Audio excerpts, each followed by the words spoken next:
difficulties is I feel everything is important, everything needs to be good. Absolutely. And that is where I at times end up diluting my evaluation, or it just goes over time. So is there any criteria that we use? If you can give us a live example from today's speech, how did you? Yes, that's a very good point. So the question was, what criteria do you use to identify the points you want to present? So there's a couple of things. One is, what do you want to teach out of the speech? Not just teach to the speaker, but teach to the club. Sometimes you've heard 3 or 4 speeches, and maybe you've heard a recurring theme. You might want to teach that if you saw it in your particular speaker. So what do you want to teach? What can the person actually change or do?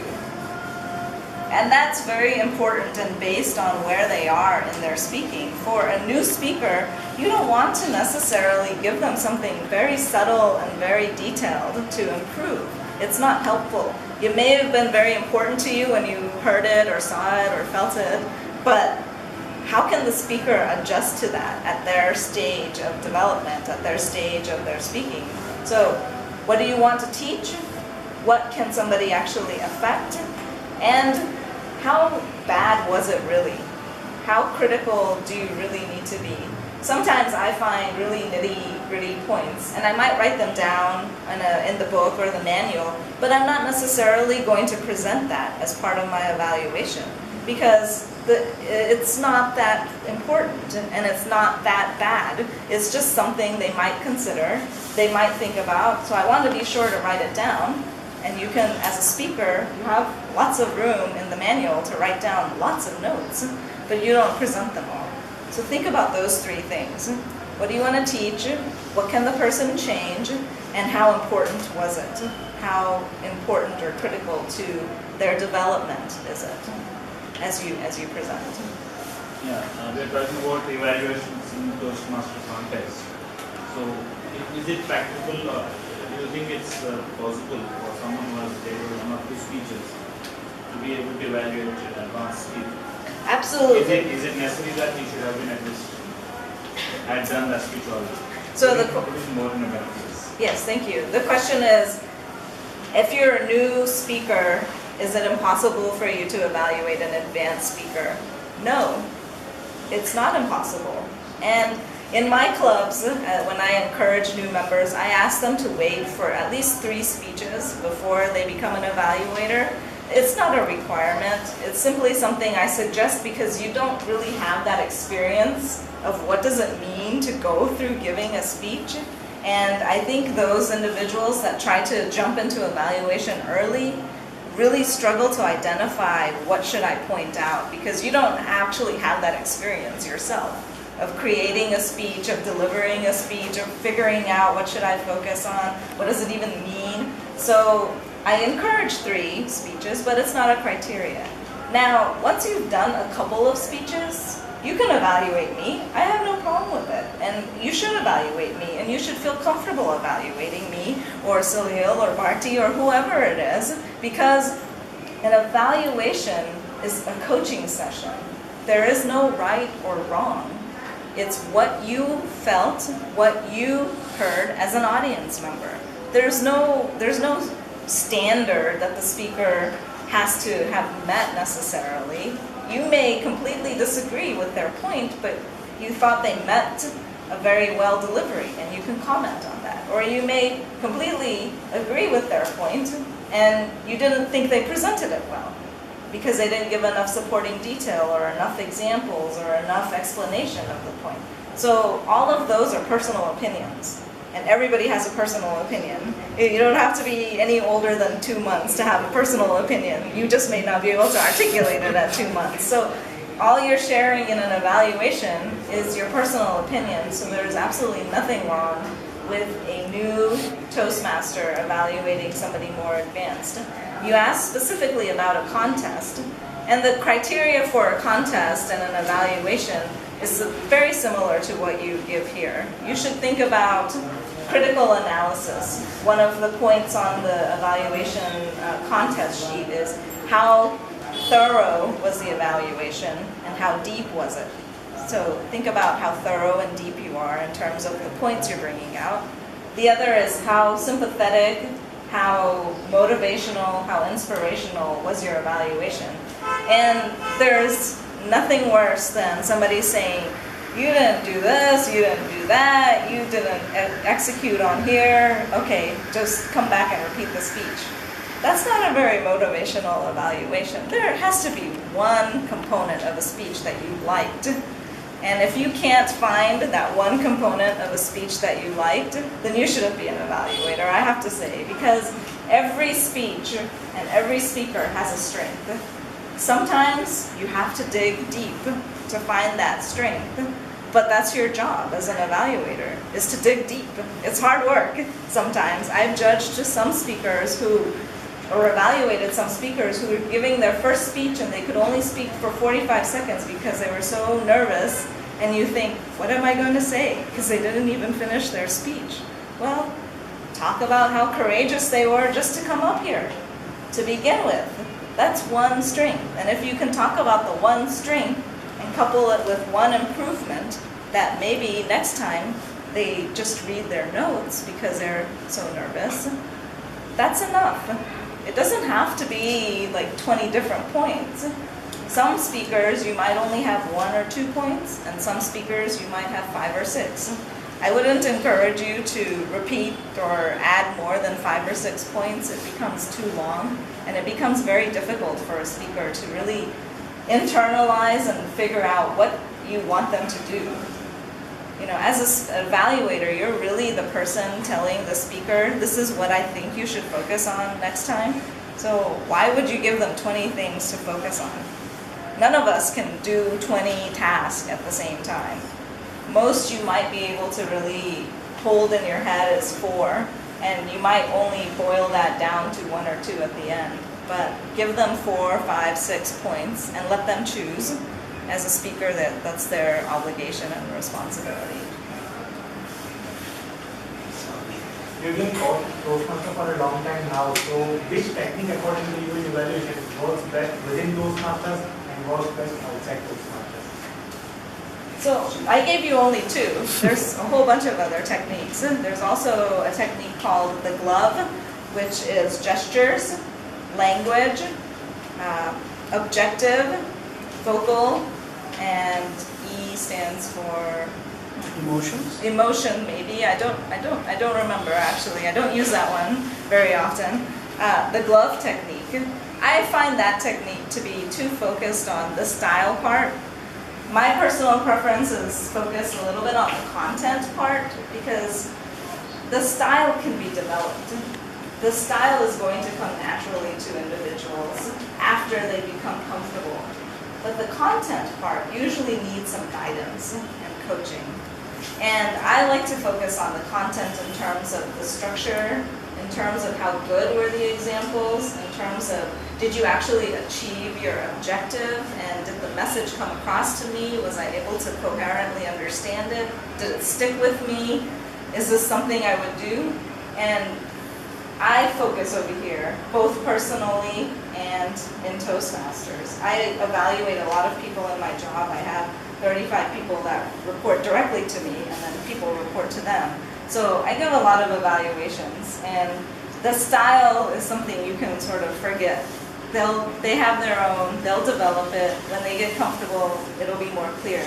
But the content and structure and how I want them to do their job, or how I want them to do their speeches, is a little more difficult, and I think that's where I like to coach.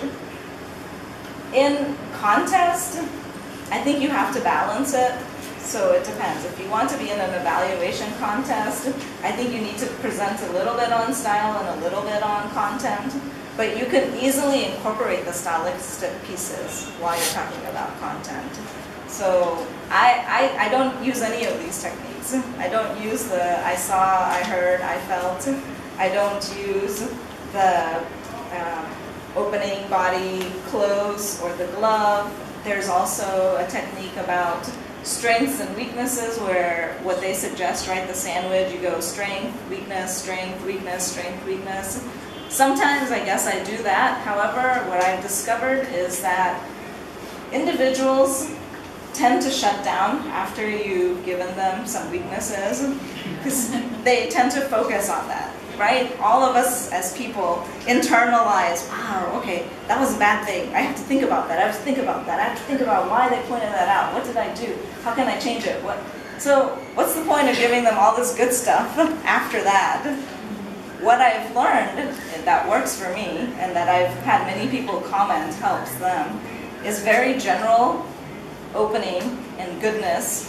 I liked it, it was good, this major point about what was good. For example, in your speech, Gobi, I really liked the storytelling nature of how you came with the point and integrated a point naturally into the storytelling. And in Sudha's speech, I really liked the content of your examples because it was so rich in information. It was very much like I came to class to learn about white crime, white collar crime, and I really learned about it. So those were strongs. And then you go into very specific points of improvement. And this is where you need to give people time to process it. So the way to give them time is to explain why you're pointing them out. At least personally, that's what I believe, that if you point out a suggestion or something the person should improve, explain why you personally pointed it out.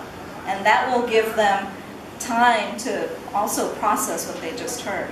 They may not hear your why part, but the rest of the audience will. And they get to use that time, the speaker, to internalize and really digest what they've just heard. And then follow it up with very specific examples of what they did well.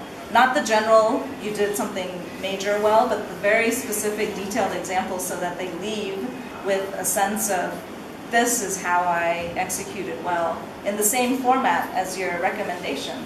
Here's the point, here's what you did in your speech, here's why I thought you did it so well.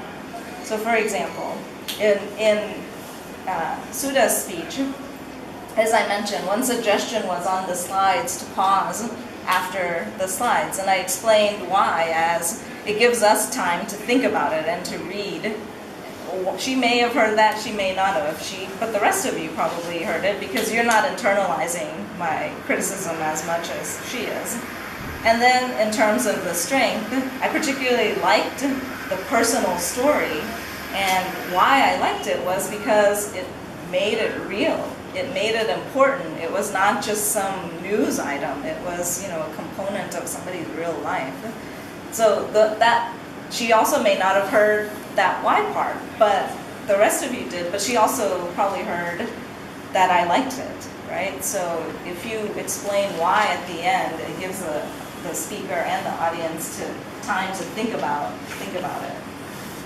There's other techniques that are used. I know Toastmasters has a evaluate to motivate module. I'm not sure if you've done that in this club. We done it a long time ago. Yeah, so they have a whole bunch of techniques in there.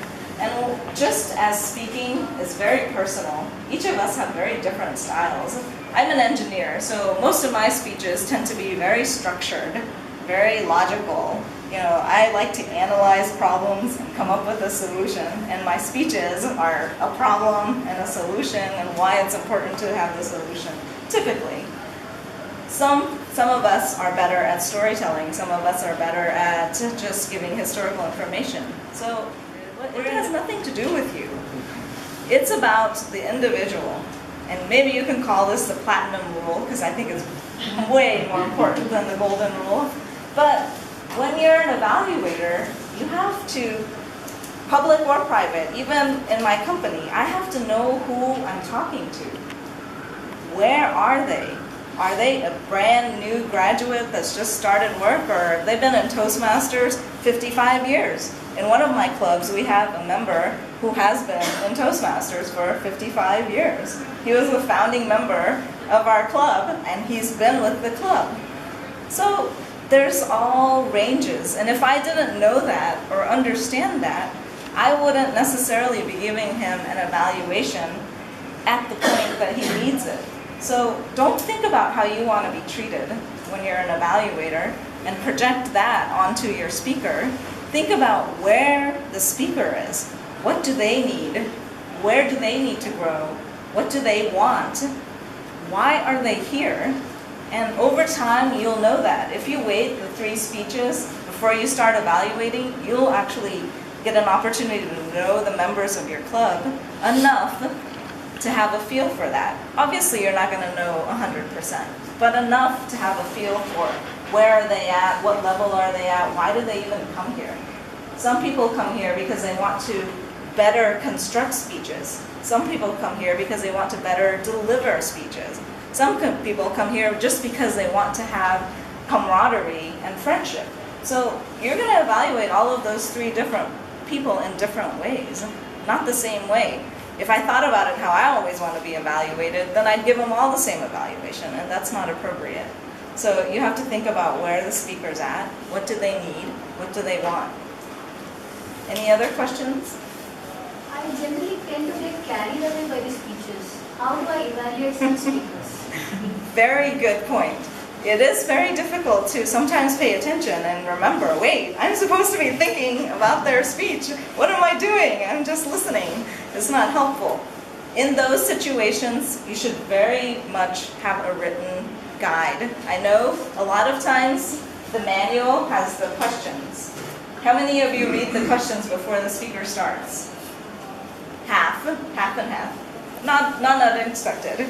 So, for those of you who do get carried away, read the questions first and pick 3 of them that you're going to try to answer during the speech. 3, 4, I mean, it doesn't really matter what the number is, but pick some number of them. Don't worry about them all, because it's very hard to think about them all. But pick those 3 that you're going to focus on. And now you have a mission. Now you know you need to answer those 3, 4 questions during the speech. That's one technique. Another technique is to take a piece of paper and really do the glove technique, if you want that, or the goodness and the badness, put a column on the sheet of paper, write it down, and number them. 1, 2, 1, 2. So you know you got to fill those out by the end of the speech. If you just leave it blank, you'll still have the same tendency not to pay attention. But if you know I have to fill out 1 and 2, you're going to fill out 1 and 2. I don't know, this is a self-motivation thing where when you know you have an objective or a mission, it's easier to try to fulfill that mission. So make a mission for yourself. Define a task for yourself, and your task is filling in those numbers. They're blank at the start of the speech. You know you're going to have to comment on it, so you're going to try to fill it in during the speech. And this way, you're also limiting yourself without having to think about everything. I think one of the problems is that as an evaluator, if you're trying to think about everything that the speaker is talking about, you do tend to get carried away. You tend to just get consumed by the speaker.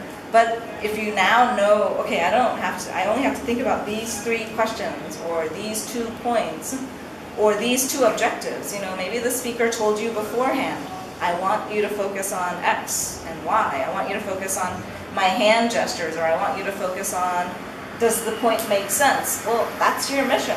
And now you can pay attention and think about that during the speech. And you can still get carried away, but at least you'll have fulfilled that. There's this subconscious thing that works just right to help you do that when you know you have a mission. How do I handle a situation where the speaker has given a fantastic speech, but he hasn't met the speech objectives specific to that speech? How can I say without being rude that failing my objectives? Well, failing might be a rude way, but there's an easier way to say that, is that usually if you want to blunt your words to make them not so pointed and sharp and targeted at an individual, you blunt them by saying, I think, or this is my impression. You might consider, this is how I interpret your speech. So you blunt your words. You don't say, you didn't meet your objectives, you failed. You say, well, I think you didn't quite achieve this for me. And now it sounds not so strong. It sounds not so pointed and sharp and Barbie. Barbie being like the barbs on a wire fence. In the speaker's mind, it's a little more relaxed. So you change your style of delivery to help make it not so blunt. Nita, my challenge is taking evaluating the content actually. Don't believe I haven't moved to CC2 to evaluate. It's always CC1. So for me the problem is I can give feedback on the gesture or body language, but when it comes to the content, when the speaker is speaking about a subject which I myself don't know, how do I give the feedback? That's a good point. If you don't know about the topic, that's actually even better, right? Because did they explain it well enough to you to know or understand even a little bit about their point? That's the content. If they can't do that in the speech, then they missed you as an audience, right? So talk about how you understood the information. When you don't know something, it's a lot easier to judge the content. Did your examples clarify the point? Was your structure so that it actually made a point? Did you have a message, and was that message relevant to me? Was that message relevant maybe not to me, but in a general audience? That's all content. And when you don't know, it's a lot easier to answer those questions. After the 7 minutes, did they help you achieve that or not? And if they didn't help you achieve it, they probably didn't help the majority of the audience achieve it. And that's the job of the speaker, is to take the message and convey it. Whether or not they did it with flair is irrelevant. So that's a good question. As you hear speakers on a topic that you actually know something about, it becomes even more challenging to try to take that bias away. Hey, I know what you're talking about and you didn't say it right. That's not your job as an evaluator. Your job as an evaluator is always, did they convey the message sufficiently? So when you know something about the topic, it's harder because you have to put that bias aside, that they didn't say it the way you would have said it, they didn't explain it the way you would have explained it. Doesn't matter. Did they do it well enough or sufficiently enough that you